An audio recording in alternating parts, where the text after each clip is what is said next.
Welcome to the deep dive. Yeah. Ever been in that moment? Someone asks, hey, what do you think? Or can you just give us your quick thoughts on, and your mind just goes blank. Oh, absolutely. That feeling. Yeah. Well, if that sounds familiar, this deep dive is definitely for you. We're tackling spontaneous communication today, those times you're put right on the spot. Right. Things like introductions, Q&A sessions, giving feedback off the cuff, getting that unexpected question in a meeting. It happens all the time. Way more than those big planned speeches. And for a lot of people, myself included sometimes, it brings up some serious anxiety. It really does. So today we've got this great collection of source material, notes, research, observations from a workshop focused specifically on this. A listener actually compiled it for us. Fantastic. So our plan is to really unpack all of that, pull out the most useful, practical techniques we can find, and give you a kind of shortcut. Not just to survive those spontaneous moments, but maybe, just maybe, turn them into opportunities to actually connect and, well, shine. Yeah, make them work for you instead of against you. That's exactly. Okay, let's dive in. You really can't talk about speaking up, especially when it's unexpected, without first tackling anxiety. No, it's central. And the sources hit us with a pretty stark number right away. 85% of people say they feel nervous about public speaking. 85%. That's huge. It is. And one study apparently ranked it as a top fear, like up there with terrorist attacks, which just sounds wild, but it shows how deeply people feel it. It does. But here's where the source material offers a really important shift in thinking right at the start. It suggests the goal isn't to, get rid of anxiety completely. The goal is to manage it. Because anxiety, well, it isn't automatically bad. It can actually give you energy, sharpen your focus. It's basically a signal that you're doing something you care about, something consequential. I get that intellectually, but I've definitely been in an audience where the speaker was visibly nervous. And honestly, it made me feel anxious too. You kind of tense up with them. That's the exact issue the sources point out. When the speaker is uncomfortable, the audience feels uncomfortable. Right. And if your audience is uncomfortable, they're just not going to be receptive to your message, no matter how good it is. So your job, really, as the communicator in that moment, is to help the audience feel comfortable. That's how they can hear you. Okay, so how do you do that? Yeah. How do you manage that wave of anxiety, maybe just before it hits or right as it starts? The sources had some interesting techniques. They did. The first one is really simple, almost sounds too simple. It's called greeting anxiety. Greeting it, like saying hello. Pretty much. When you feel those physical signs, the racing heart, maybe shaky hands, that gurgly stomach, instead of fighting it or pretending it's not there, you just mentally acknowledge it. Just internally. Yeah, just say to yourself, okay, this is me feeling nervous. I'm about to do something important. Doesn't focusing on it make it worse, though? That's what I'd worry about. You'd think so, right? Yeah. But the sources suggest that just recognizing it, just naming it, can actually stop it from spiraling. It sort of stems the tide. You're not trying to magically make it disappear. You're just preventing it from completely taking over. It's like acknowledging the reality without letting it run the whole show. Okay, I can see that. Just notice it. Hello, anxiety. Got it. What else? The next big one is about changing your perspective. Reframing it as a conversation, not a performance. Yeah. That performance pressure is real. It is. We tend to think there's one perfect way to say something, one right answer, and if we deviate, we failed. But the source material says, what if you just treated it like a conversation? Like we're doing now. Exactly. There isn't one single right way to have a chat, is there? No, true. But it feels different when you're, standing up there alone, or you're the one spotlighted on Zoom. How do you make that feel conversational? You build it in. The sources suggest starting with questions, even rhetorical ones, or polling the audience if you can. Like in the workshop material, they started by asking people to count the letter F in a sentence on the screen. Instantly, it creates a bit of back and forth. Right, gets people involved. Yeah. Or you can even frame your own points in your head as questions you're about to answer for the audience. Oh, I like that. So instead of my points are A, B, C, it's more like, okay, you're probably wondering about A, so let me address that. Then there's B. Exactly. And use conversational language. Drop the really formal stuff like one must consider that rigid step 1, step 2 talk. Be more natural. Yeah. Use words like you, we, us. Say things like, this is important for you because, or we need to think about. It pulls people in, makes it feel shared. Okay, so greet the anxiety, reframe as conversation. What was the third technique? It sounded like it was about stopping your mind from racing ahead. It is. Anxiety loves to drag us into the future, Ugh. worrying about what might happen. Will I look foolish? Will I bomb this? Will I get the promotion, the grade, whatever? Yep, that spiral. So the technique is becoming present-oriented, grounding yourself in the now. Because if you're fully in the present moment, those future worries, they lose a lot of their power. Okay, sounds good, but how? When your heart's pounding. Yeah, it takes practice. But the sources offer some really practical things. Physical activity can help, like taking a brisk walk beforehand. One speaker mentioned doing push-ups, believe it or not, just to force focus. Push-ups, wow, okay. Listening to music works for many people. Or something that demands intense mental focus, like counting backwards from 100 by a tricky number, like 17. Ooh, 17s. Yeah, that would definitely require concentration. Right. You can't worry about your opening line if you're trying to figure out 83 minus 17. And then there's the one you mentioned earlier that also helps warm up your voice. The tongue twisters. Tongue twisters, exactly. Trying to say, I slit a sheet I slit, and on that slitted sheet I sit, perfectly forces you to be completely present with every single sound. Let me try. She sells seashells. Ugh, see, you have to focus. You do. If your mind wanders for even a second to, oh no, what am I going to say? Or is my collar straight? Yeah. You'll mess it up. So for that moment, you weren't worrying. The sources compared it to that F counting exercise. Again, people miss the Fs in words like of because their brain is looking ahead, not truly present with each word. Tongue twisters are great because they force that focus, warm you up, and stop that negative self-talk because your brain's busy. That's a really practical toolkit for just managing the internal feeling. Okay, so let's say you gated the anxiety, you're trying to think conversationally, you're feeling a bit more present. What do you actually do when you have to speak? The workshop materials laid out a 4-step process, right? Developed with an improv expert. Yes, exactly. And this is where we shift from managing the fear to actually building the skill of responding electively. And the big insight here, maybe the biggest, is that often the main obstacle isn't the situation itself. It's us. How so? We get in our own way. We try too hard to be perfect, to plan the ideal response instantly. Which leads directly into step 1. Get out of your own way. Precisely. Our instinct, especially for, planners type A folks, is to immediately try to strategize, figure out the best thing to say. The workshop used this great little game called Shout the Wrong Name. Yeah. You just point at ordinary objects, a chair, a window, a pen, and you have to instantly shout out any word except what it actually is. So point at my mug and yell, Badger! Yes, or Tuesday, or Fluffy, whatever pops out. What's fascinating is how people react. They often try to create a system like, I'll only say fruits, or they hesitate trying to pick a good wrong word. Now they're planning, even when told not to. Exactly. But the whole point of the exercise is that the only way to fail is by trying too hard to get it right through planning or stockpiling answers. You just have to do it. Blurt it out. So it's training your brain to just respond, not overthink and edit. That's it.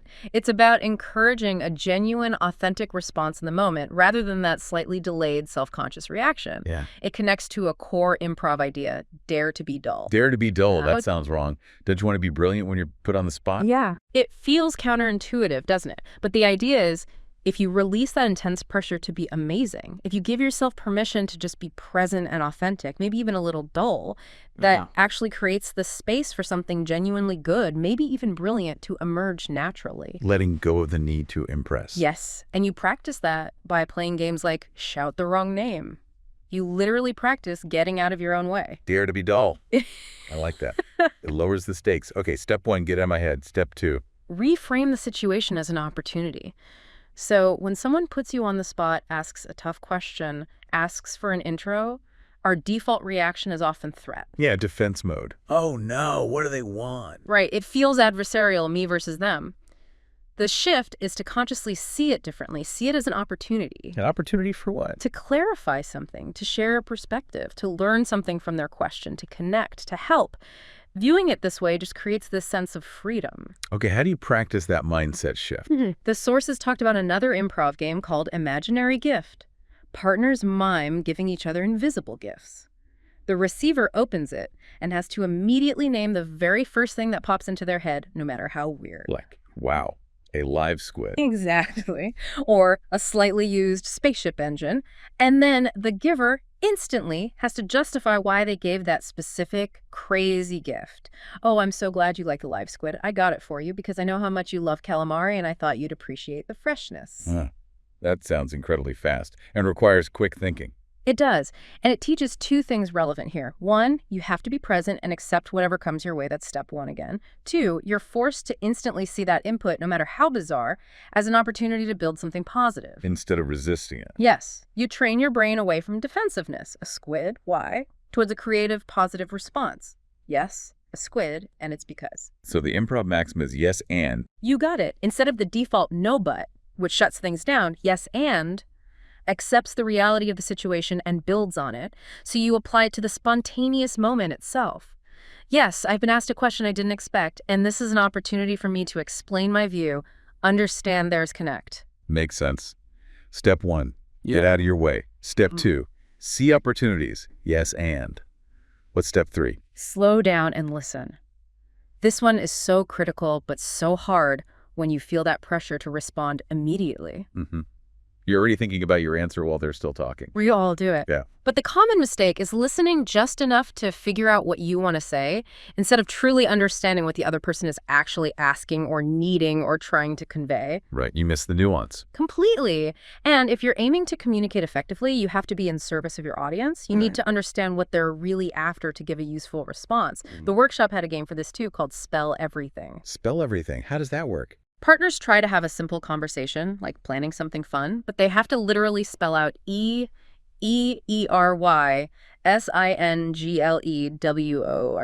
Oh, wow. THATSOUNDSPAINFUL.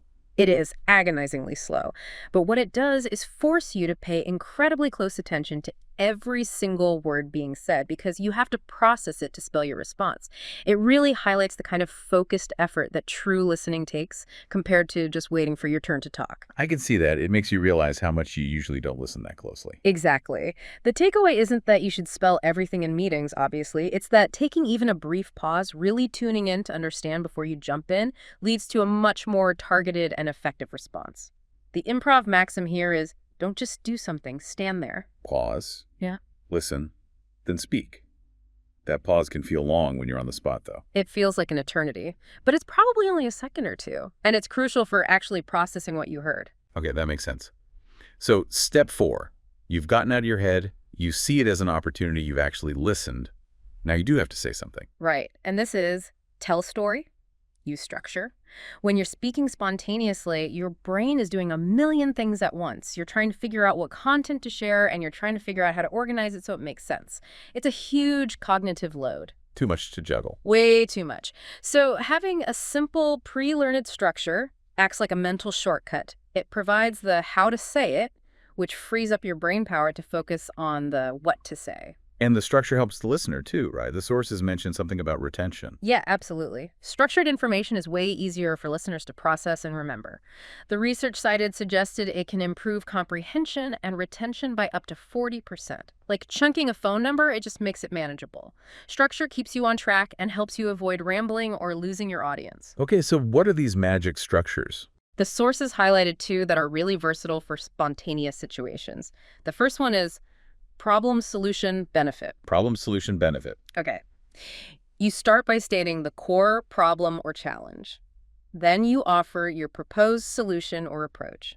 And finally, you explain the positive outcome, the benefit of implementing that solution. It works really well when you need to be persuasive or make a recommendation. Or you could frame it positively, too, right? Like opportunity, solution, benefit. Exactly. If it's not a problem, but a chance for improvement, same structure applies. What's the opportunity? What's the way to seize it? What's the good result? Got it. And the second structure? What? So what? Now what? What? So what? Now what? Catchy. It is. You start with the what. What is this thing? Could be a concept, a situation update, even introducing someone. Then it's who.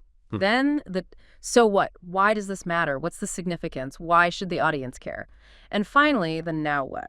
What are the next steps? What should we do with this information? What's the key takeaway or action? That seems really useful for explaining something quickly or answering a tell me about kind of question. Yeah, it's great for that. Or summarizing a discussion. Or even framing feedback.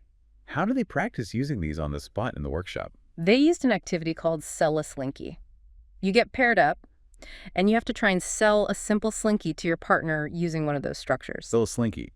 Okay, let's try. Mm. Using problem, solution, benefit. hmm Problem. Modern life is stressful and lacks simple tactile joy. Solution. The slinky.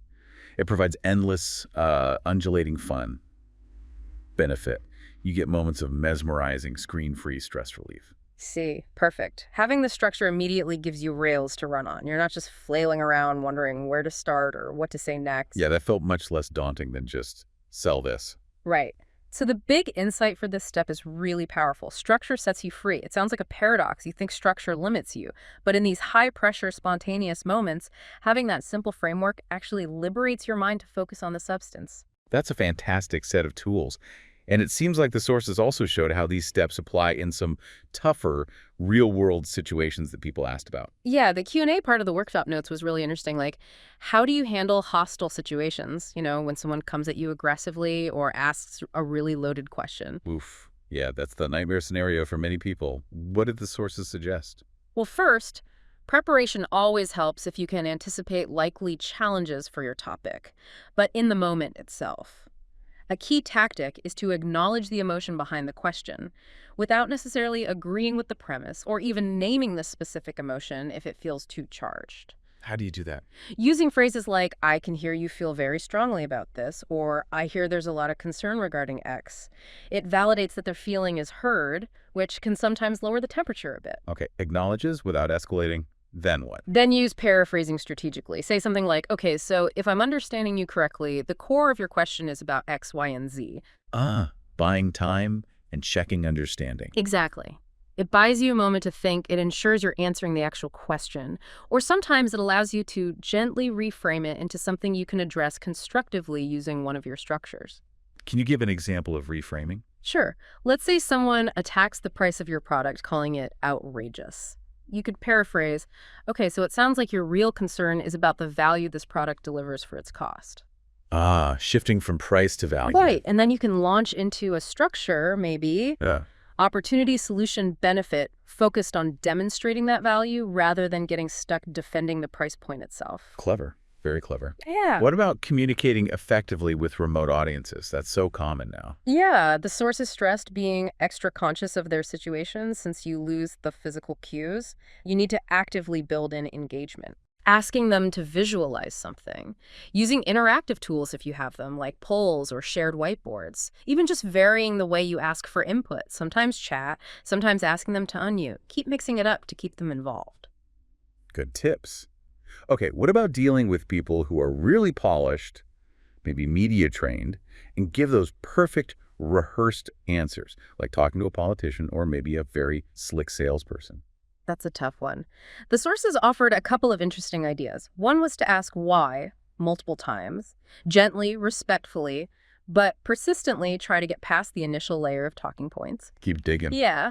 And the other, quite unexpected tactic was to ask for advice. Ask them for advice. Yeah, something like, given your experience with this, what advice would you give to someone trying to navigate this situation? It changes the dynamic, it shifts them out of broadcast mode, and can sometimes elicit a much more candid, detailed, and useful response. That's a really interesting psychological switch. Okay, one more tricky area. Using humor spontaneously. It feels like it could be great, or it could crash and burn. It's definitely high risk, high reward. The sources were pretty cautious here. Humor is so dependent on context, culture, delivery, things that are hard to judge perfectly on the fly. So probably best to avoid it. Not necessarily, but be smart about it. The safest bet, generally, is self-deprecating humor. Making light of your own minor flubs or quirks is usually less likely to offend. But even then, the sources recommend asking yourself 3 things before trying any spontaneous humor. 1, is this likely to be funny to this specific audience right now? 2, what's my backup if it lands with a thud? 3, is the potential upside of connection worth the risk of confusing or alienating people? If you hesitate on any of those, maybe just stick to the content. Probably a wise move in many spontaneous situations. Mm. So really, if we boil it all down, the path to becoming more comfortable and frankly more effective when you're speaking spontaneously seems to involve two main things from these sources. First, managing that internal state, the anxiety by, greeting it, shifting your frame from performance to conversation, and really working to stay present. The internal game. Right. And second, building the external skill by practicing those 4 key steps for structuring your response. Get out of your own way, dare to be dull. See the situation as an opportunity, yes and. Slow down and actually listen. Don't just do something, stand there. And finally, use a simple structure to organize your thoughts, because structure sets you free. And the clear message is that these are skills. They aren't things you're just born with. You can learn them, you can practice them. Absolutely. You can practice anywhere. Use the structures when you answer your kids' questions. Play shout the wrong name in the car during traffic silently, maybe. Practice paraphrasing when a friend tells you about their day. Yeah, build the muscle memory in low-stakes situations. Exactly. The more you do that, the more these tools will just be there for you when the pressure is on. And the result, as the sources really emphasize, isn't just about getting through it. It's about becoming a more compelling speaker, a more confident communicator, someone who can actually connect with people, even in those unexpected moments. Okay, so here's a final thought for you to take away from this deep dive, really synthesizing these sources. Think about one small, spontaneous interaction you expect to have soon. Maybe introducing yourself in a meeting, answering a quick question from a colleague, giving some informal feedback. Just pick one. And then think, where could you deliberately try just one of these techniques we've discussed? Just one small thing. Could you maybe just take that extra second to pause and really listen before you answer? Or could you consciously try to dare to be dull and just say the simple thing instead of striving for impressiveness? How might making that single tiny shift change how that interaction feels, both for you and for the person you're talking to? It's a great question to reflect on. And definitely revisit the source material you shared with us. Think about how these ideas resonate with your own experiences. There's a really powerful toolkit here.